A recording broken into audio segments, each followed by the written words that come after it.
There was, I think, important discussion going on, but because I'm also given a duty, मुझे एक task दिया गया है, तो that's why I'm here. I hope that you will give a patient ear to me. आप मुझे ध्यान से सुनेंगे और जो मैं कहने की कोशिश कर रही हूँ आप उसे समझेंगे.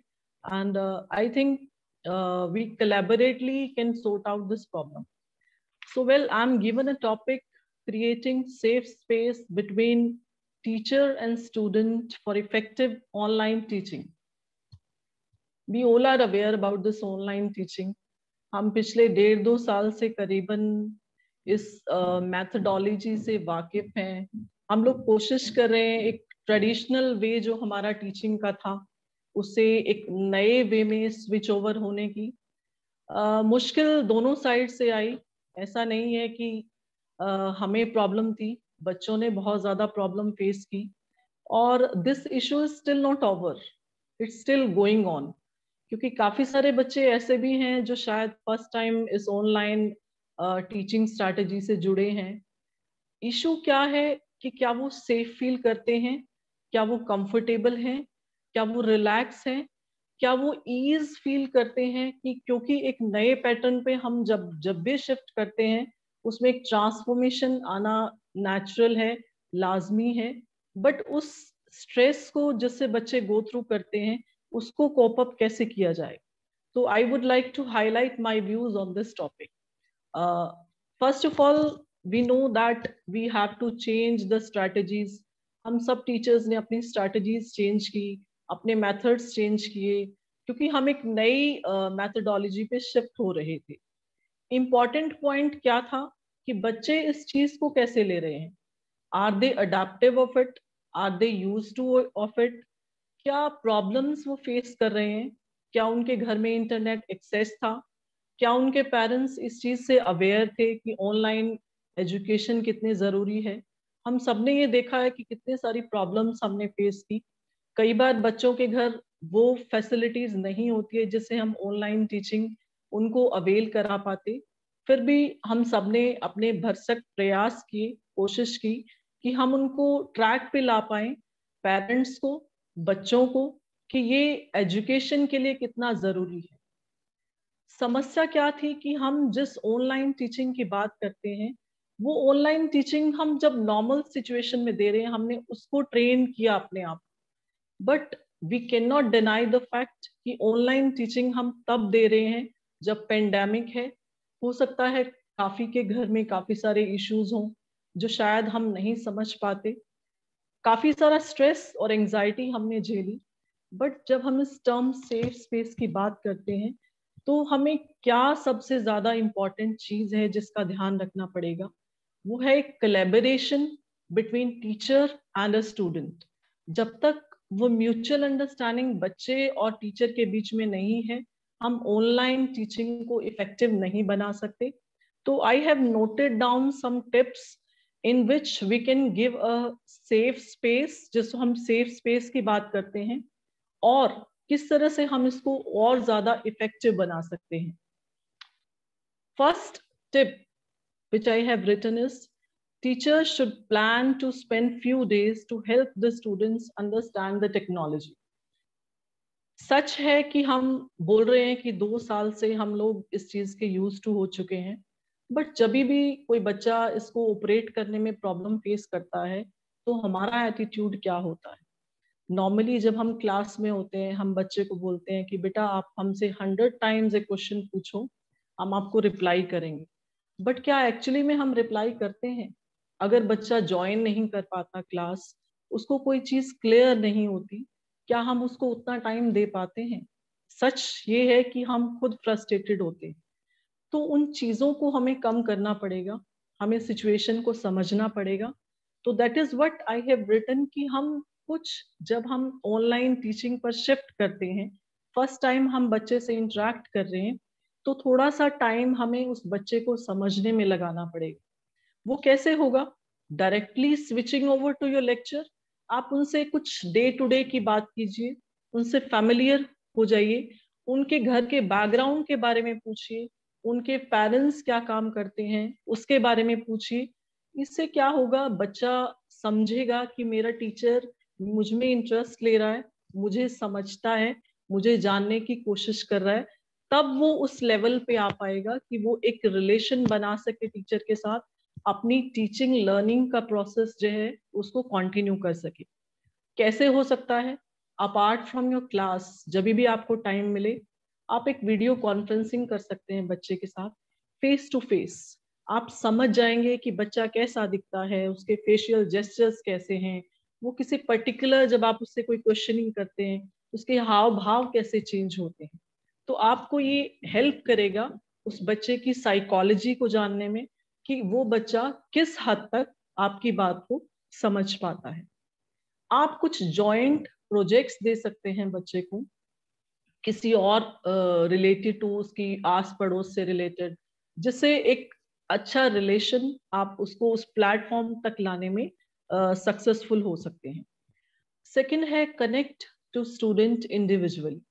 जब आपने आपका फर्स्ट टास्क कंप्लीट कर दिया, आप थोड़ा सा फैमिलियर हो रहे हैं बच्चे के साथ, आप उसके साथ अपनी जान पहचान बढ़ाते हैं, आप उनसे बात कीजिए। अगर कोई प्रॉब्लम से वो जूझ रहे हैं, आपका काम सिर्फ उनको चैप्टर्स टॉपिक्स पढ़ाना नहीं है, आपको एक रिलेशन मेंटेन करना है। तो अगर कोई प्रॉब्लम है उनके घर में, as a guide, as a mentor, आप उनको सॉर्ट आउट करने की कोशिश कीजिए। सबसे जरूरी, उनका कांटेक्ट नंबर उनके नेम से फीड कीजिए। क्यों है, क्या है इसकी वजह, क्यों आप उसका नेम से, उसके क्लास से उसका नाम फीड करें। इन केस बच्चा आपको अप्रोच करता है किसी प्रॉब्लम से रिलेटेड, आप उससे पहला क्वेश्चन क्या करते हैं? बेटा what's your name, in which class you are. इससे बच्चा क्या होता है, वो स्ट्रेंजर फील करता है कि मेरा टीचर मेरी प्रॉब्लम क्या सॉर्ट आउट करेगा, जब उसको मेरा नाम ही नहीं पता, उसको मेरी क्लास ही नहीं पता। तो जब आप इमीडिएटली, आपको उसकी क्लास पता है, आप उसका नाम पता है, तो वो बहुत ज्यादा रिलैक्स और कंफर्टेबल फील करता है, वो अपनी प्रॉब्लम्स आपके साथ डिस्कस करना सीख जाएगा। आप उनसे क्वेश्चनिंग कीजिए उससे रिलेटेड, आप उनको परमिशन दीजिए, एक पर्टिकुलर टाइम स्लॉट दीजिए कि बेटा अगर कोई किसी पर्टिकुलर टॉपिक से रिलेटेड आपकी प्रॉब्लम है, आप मुझे मैसेज कीजिए। ऐसा नहीं है कि वो किसी भी टाइम मैसेज करे, आप उसको एक टाइम स्लॉट दीजिए, क्योंकि आप भी एक पर्सनल लाइफ लीड करते हैं। तो आप उसको मैसेज बोलिए करने के लिए, आप मैसेज करने के बाद उसको जरूर देखिए और उसको सॉर्ट आउट करने की कोशिश कीजिए। My third point is prepare to work with parents. Traditional जो हमारा टीचिंग मैथडोलॉजी थी, उसमें हम पेरेंट्स मीट कंडक्ट करते हैं। Hardly I think we conduct the meeting once in a month, हो सकता है कुछ स्कूल्स में ट्वाइस इन अ मंथ या वीकली। वो पेरेंट्स टीचर मीट कंडक्ट करके हम सोचते हैं कि हमारा काम खत्म हो जाता है। पेरेंट्स भी सोचते हैं, क्योंकि बच्चा टीचर के सामने है हर टाइम। हम पेरेंट्स भी बिल्कुल रिस्पॉन्सिबिलिटी नहीं समझते। जब भी पीटीएम होती है तो वो यही बोलते हैं कि हमने तो आपके पास छोड़ रखा है जी, अब आप देखिए आपको क्या करें। तो यहाँ पे कनेक्टिविटी विद पेरेंट्स और पेरेंट्स का रोल बहुत ज्यादा इम्पोर्टेंट रखता है, क्योंकि हर टाइम बच्चा पेरेंट्स के साथ है और उनको एक इम्पॉर्टेंट रोल प्ले करना है, क्योंकि बच्चा क्लासेस अटेंड कर रहा है फोन पे। क्या वो सच में अपने क्लासेस को अटेंड कर रहा है? पेरेंट्स से बात कीजिए, उन एक फीडबैक परफॉर्मा बनाइए, उसमें जिसमें उनके डिटेल्स लीजिए, उनकी फीडबैक लीजिए। They will be able to keep a clean observation on them. बीच बीच में, अब इसमें क्या डिफिकल्टी आती है? जब आप पेरेंट्स से बात करते हैं कि आप अपने बच्चे को ऑब्जर्व कीजिए, most of the time father बोलते हैं कि मैं तो काम पे होता हूँ जी, ठीक है ना, मैं कैसे वॉच रखूं, अब मैं अपनी जॉब छोड़ के तो यहाँ आ नहीं सकता।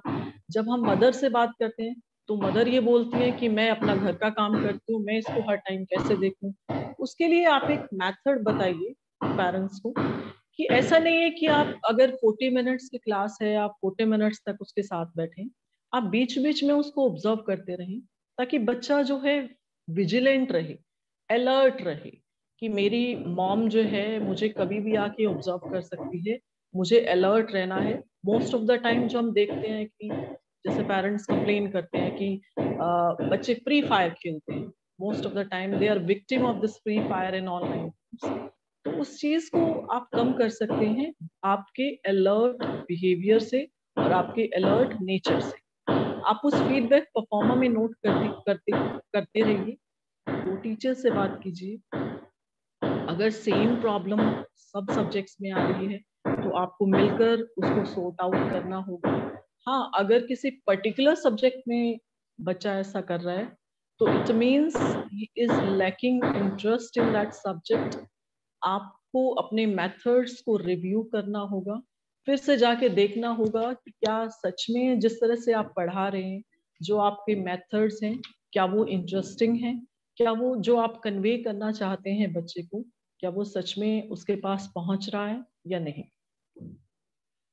Next point which I would like to highlight is consider new learning methods. There are a wide variety of online teaching, online styles. हो सकता है कि किसी पर्टिकुलर बच्चे के लिए आपका कोई एक मेथड काम करे, दूसरे के लिए दूसरा काम करे। तो बच्चे को समझ के उसकी साइकोलॉजी के अकॉर्डिंग, उसके आईक्यू के अकॉर्डिंग आप उस पर वर्क कीजिए। लर्निंग स्टाइल्स को चेंज कीजिए, लर्निंग मेथड्स को चेंज कर लीजिए। आपके लिए एक अच्छा टाइम है बच्चे को इवेलुएट करने का ऑनलाइन क्लास में। आप उसको इंक्वायरी बेस्ड लर्निंग दीजिए। What is inquiry based learning? आप उससे पूछिए कि जब आप क्लास में नहीं होते हैं आप क्या कर रहे होते हैं, आपका जो एक्स्ट्रा टाइम है वो क्या कैसे यूटिलाइज करते हैं। आप उनसे पूछिए कि जब क्या आप अपनी मदर को हेल्प करते हैं, क्या आप अपने फादर को हेल्प करते हैं, क्या अपार्ट फ्रॉम आप बुक्स कुछ और नॉलेज भी गेन करते हैं। उससे रिलेटेड आप क्वेश्चनिंग कीजिए। आप एक अथॉरिटेटिव वे में मत बनिए जैसे हम नॉर्मली ट्रेडिशनल क्लास में होते थे। एक फैसिलिटेटर बनिए, उसकी हर प्रॉब्लम को जानने की कोशिश कीजिए। बच्चा कहाँ स्टैंड करता है, वो क्या क्या प्रॉब्लम्स फेस करता है, क्या वो एक्चुअली डिजायरस है या नहीं, दैट इज वेरी इंपॉर्टेंट। हो सकता है उसके कुछ और इंटरेस्ट हो, वो पढ़ना नहीं चाहता हो, वो कुछ और गेम खेलना चाहता हो। We have seen many students कि क्लास में ऑलमोस्ट 40 स्टूडेंट्स होते हैं, सबके अलग इंटरेस्ट होते हैं, सबके अलग टैलेंट होते हैं। बट क्योंकि हमारा इंडियन एजुकेशन सिस्टम ऐसा है कि सबको एक छत के नीचे बिठाया जाता है एंड दे आर पोस्ट कि आपके ये बुक्स हैं, ये फला फला चैप्टर्स हैं और आपको पढ़ने पड़ेंगे। तो यहाँ दिक्कत आती है। तो लेकिन we feel helpless in that, but at least we can promote them, at least we can motivate them to enhance their these skills. Next point I would like to highlight is provide collaboration and socialization opportunities.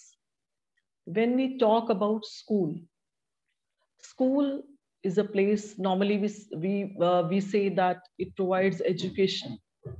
अब education से हम क्या लेते हैं? क्या सिर्फ bookish knowledge देना उनको एजुकेशन है?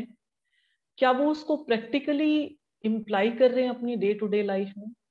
रिजल्ट नहीं मिलता है, हमें प्रैक्टिकली अप्लाई नहीं करते हैं बच्चे। सपोज आप एक कोई चैप्टर पढ़ा रहे हैं, सपोज आप इंग्लिश में कोई चैप्टर पढ़ा रहे हैं, अगर कोई इंग्लिश का टीचर बैठा है, he knows reach for the top, Santosh Yadav famous mountaineers के बारे में है ये चैप्टर। आप उससे पूछिए कि whether any students life relate with Santosh Yadav. You will find काफी सारे बच्चे आते हैं, रिप्लाई करते हैं, रिस्पॉन्ड करते हैं, and when they relate their life with a bookish knowledge, they apply it with a practical knowledge, तो उनके लिए समझना और जो आप समझाना चाहते हैं उसको ग्रास्प करना बहुत इजी हो जाता है। वो सोचते हैं कि एक्चुअली में ये एजुकेशन है, जो वो देख पा रहे हैं, समझ पा रहे हैं, वो सिर्फ एक किताबी ज्ञान नहीं है, वो सिर्फ शब्द नहीं है जो बुक्स में लिखे हुए हैं, वो अप्लाई होते हैं आपकी लाइफ में। वो डे टू डे की स्टोरी से अपनी लाइफ को रिलेट करते हैं। अबव ऑल क्यूरोसिटी को जगाओ, बच्चे को फील होना चाहिए कि मेरा टीचर अब क्या करवाने वाला है, इस चैप्टर में वो मुझे क्या टास्क देने वाला है, क्या एक्टिविटी होगी। इससे क्या होगा कि बच्चा एक्साइटेड होगा जानने के लिए, क्वेश्चनिंग करने के लिए, और उस नॉलेज को ग्रास्प करने के लिए, और जब वो ग्रास्प कर लेगा उसको आउटर वर्ल्ड में शेयर करने के लिए। ये भी जरूरी नहीं है कि जो बुक में लिखा है उससे हटकर आप कुछ नहीं बता सकते, उससे रिलेटेड कोई मॉरल बेस्ड स्टोरी बता दीजिए, कोई वैल्यूज बता दीजिए, कोई एथिक्स बता दीजिए। चेंज होता है डेफिनेटली, जब हम एक पॉजिटिव अप्रोच लेके चलते हैं तो बच्चे में चेंज जरूर होता है। They become to the normal life, और उनके नॉर्म्स और जो कंडीशन होती है एक लाइफ को जीने की, प्रैक्टिकली चीजों को विजुअलाइज करना वो बहुत उसके लिए इजी हो जाता है। So we need to make a plan for it. हम हैप-हैज़र्ड वे में सिर्फ सोच ले, सोच बहुत कुछ लेते हैं, करते नहीं, उसकी प्लानिंग नहीं करते। हर एक बच्चे की स्ट्रैटेजीज डिफरेंट होती हैं, किस बच्चे पे क्या स्ट्रैटेजी अप्लाई करनी होती है वो हमें प्लान करना पड़ेगा। उनको ऑनलाइन क्लास में ऑब्जर्व करके, उनको एक सेफ स्पेस प्रोवाइड करके। Yes, at the end I would like to sum up my views कि time is uncertain, unconventional environment is there, जो हमने कभी नहीं देखा था उस तरह का एनवायरमेंट है। हमें ये भी नहीं पता कि कितना लंबा चलने वाला है। Still we can give a positive learning to the students, we can create love for learning, and who will make it happen? कौन इसको पॉसिबल करेगा? पेरेंट्स पॉसिबल नहीं करेंगे। कई पेरेंट्स जो बेचारे इलिटरेट हैं, जो पूरी तरह से ब्लाइंड फेथ करते हैं उनके टीचर्स पर। Teachers are the god for their students, they are very passionate. और ऐसा नहीं है कि इलिटरेट हैं तो वो अवेयर नहीं है। मैं अभी एक केस सुन रही थी, समवन शेयर्ड विद मी, कि हम सोचते हैं कि वो एक मजदूर है, लेबर क्लास से है, तो वो अपने बच्चे के बारे में अवेयर नहीं होगा। किसी क्लास में होमवर्क नहीं आया एक दिन, तो इमिडिएटली उस फादर का मैसेज आता है कि ma'am today homework is not circulated. तो ये मान के मत चलिए कि कोई पेरेंट्स इलिटरेट है या अनएजुकेटेड है तो मैं लीनियंट रहूं। हमें अपना टास्क पूरा करना है, ईमानदारी से करना है। Now, to conclude, I would like to end up my this views for some points. कि going to the class with the learner's mindset. जब आप क्लास में जा रहे हैं, ऑनलाइन क्लास में, कैसे आप सेफ स्पेस बनाएंगे बच्चे के लिए? आपका जो माइंड है वो ऐसा होना चाहिए कि आप एक लर्नर हैं। क्या आपका माइंड रेडी है बच्चे को पढ़ाने के लिए? तभी आप बच्चे को पढ़ा पाएंगे। तो this point is going to the class with a learners mindset. एक बच्चे को किस तरह से आपको सिखाना है, वो आपका माइंडसेट होना चाहिए, वो आपका एटीट्यूड होना चाहिए। तभी आप एक पॉजिटिव वे में जा सकेंगे। एक खाना पूर्ति करना है, लेक्चर लेना है, पीरियड खत्म करना है, उससे बिल्कुल आउटपुट नहीं आएगा। बच्चे बहुत स्मार्ट होते हैं, उनको सब पता चल जाता है। आपने देखा है ना, कई बार जब हम बच्चों पे गुस्सा, बहुत ज्यादा गुस्सा होते हैं, तो बच्चे कमेंट करते हैं कि आज तो घर से लड़के आई है पक्का, आज तो इसको डांट पड़ी है तगड़ी, और वो सारा गुस्सा हम पे उतर रहा है। हमने ये फील की है चीजें। Second thing is you have to ensure that real learning is taking place. Real learning क्या है? Real learning is the application of the rules and regulations and the education which you are teaching. That is real learning. क्या आपने उनको एक ethics सिखाया, एक moral value सिखाया? क्या उसने उसको अप्लाई किया? आपने उसको एक मॉरल सिखाया कि बेटा touch the feet, wish your elders. क्या वो नेक्स्ट डे आपको करता है या भूल जाता है? अगर वो भूल जाता है, रिमाइंड कराइए उसको, बार बार याद दिलाइए। ऐसा मत सोचिए कि आपकी क्लास ओवर है, कल आपने उसको सिखाया था तो वो आज नहीं कर रहा। हम कितनी बार हमें सिखाना पड़ता है एक चीज, फिर भी हम भूल जाते हैं। और वो तो बच्चे हैं, इनोसेंट हैं, रॉ मटेरियल हैं।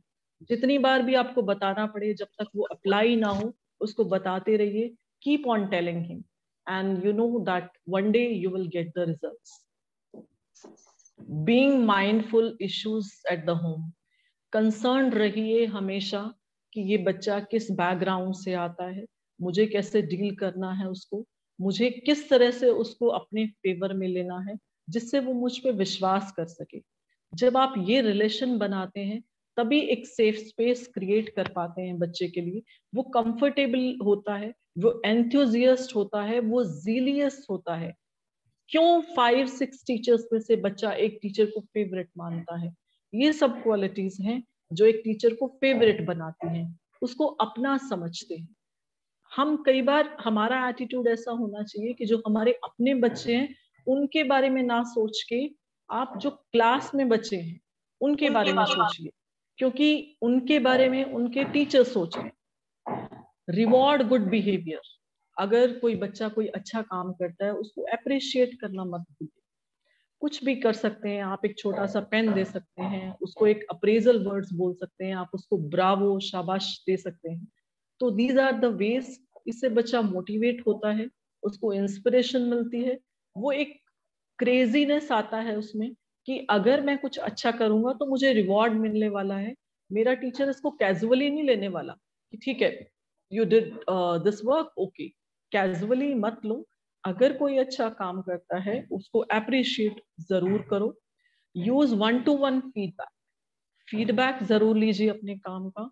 प्रीवियस नॉलेज टेस्ट कीजिए, जो आज आपने पढ़ाया कल ऑनलाइन क्लास में फिर से पूछिए, थर्ड टाइम ऑनलाइन क्लास में फिर से पूछिए। इस तरह से रिपीट करते रहिए।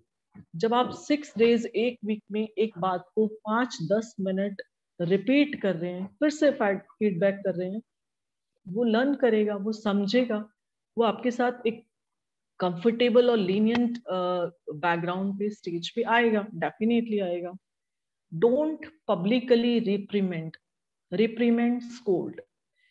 आप अप्रिशिएट जरूर कीजिए सबके सामने, कभी डांटिए मत। डांटना एक नेगेटिव रेनफोर्समेंट है। कभी भी डांटने से आपको एक्सपेक्टेड रिजल्ट्स नहीं मिलते। आप जो चाहते हैं वो कभी अचीव नहीं कर पाएंगे।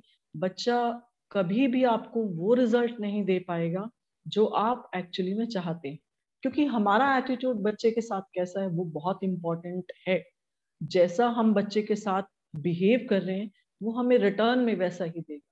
अगर हम स्कोल्ड कर रहे हैं तो वो डर तो जरूर जाएगा बट वो इफेक्टिव रिजल्ट्स नहीं देगा। तो पब्लिकली अप्रिशिएट कीजिए बट डांटिए मत। Help students correct their behaviour.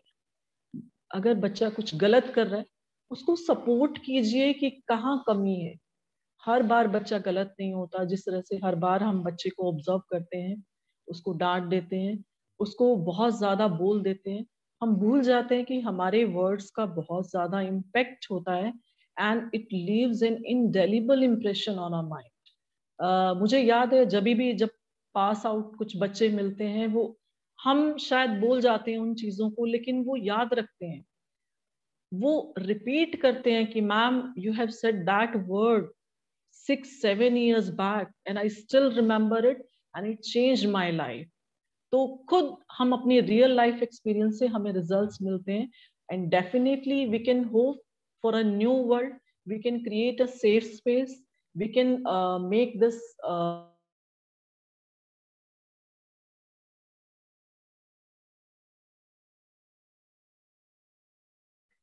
Ma'am आपकी आवाज चली गई है, आवाज नहीं आ रही, म्यूट हो गए हैं मैम आप। अनम्यूट कर लें अपने आप को, आप म्यूट हो गए हैं मैम, 1 मिनट।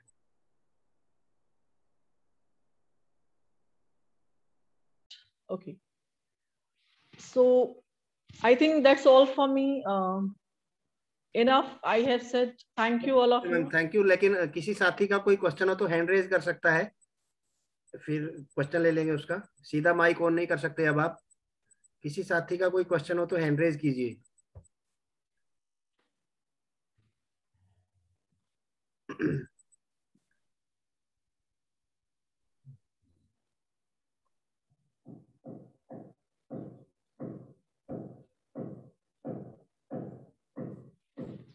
किसी साथी का कोई क्वेश्चन हो तो अपना हैंड रेज कर सकते हैं, चैट बॉक्स के उस पहले आप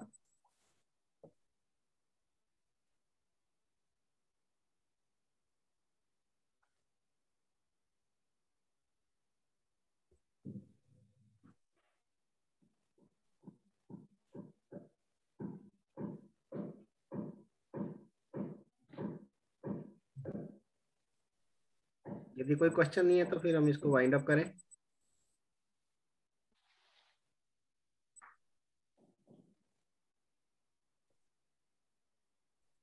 राजेश जी, आप प्रयास कर रहे हैं क्या? लो, आप एक बार एक्सेप्ट कीजिए।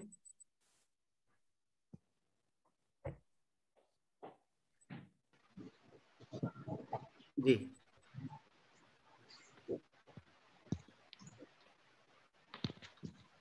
राजेश जी क्वेश्चन डालिए अपना।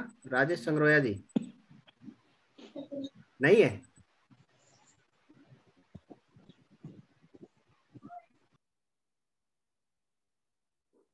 ओके, शायद शायद किसी साथी का कोई प्रश्न नहीं है। तो बहुत बहुत धन्यवाद मैम, आप यहाँ पे आए। मंजू जी का एक बार सॉफ्ट क्लैप के साथ धन्यवाद कीजिए। Thank you sir, thanks a lot. Clap के साथ। और बहुत कुछ इस ऑनलाइन टीचिंग में जो इंटरेक्शन है बच्चे की और टीचर की, उससे सीखने को मिला मैम। बहुत अच्छा लगा आपसे मिलके। थैंक और you sir, same here. Thank you ma'am, बहुत बहुत धन्यवाद। थैंक यू और सर। अभी हमारा टी सेशन होगा, और टी सेशन के बाद फिर जो मेन सेशन है, आपके सारे क्वेश्चन आप इकट्ठे करके रखिएगा, और कुशल जी आएंगे, आपके सवालों के जवाब वही दे पाएंगे। ठीक है साथियों, तो मिलते हैं। ठीक है, अब 3:52 हो चुके हैं, तो हम 4:10 पे आ जाएं तो और बेहतर रहेगा, जल्दी छुट्टी हो जाए फिर हमारी। तो 4:10 पे मिलते हैं साथियों। अब आप लीव कर सकते हैं, इसी लिंक के साथ दोबारा फिर जुड़ जाइए। धन्यवाद।